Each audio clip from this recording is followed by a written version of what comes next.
દિલ્હીની ગાદી અપાવી દે, રાજા કરીને ફેરવે અને મારી ગઢ પારકરી હથેળીમાં રાખે. પણ આજ એના ઘરમાં મારા બાપ રાજના કોને ભાગના પૈસા હશે કે નહીં એને ખબર નથી.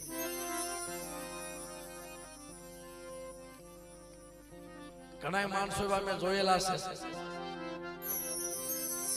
ભજુ જેવી પૂછતા હોય ને એટલે કોઈની પાસે માયા વાળો હોય ને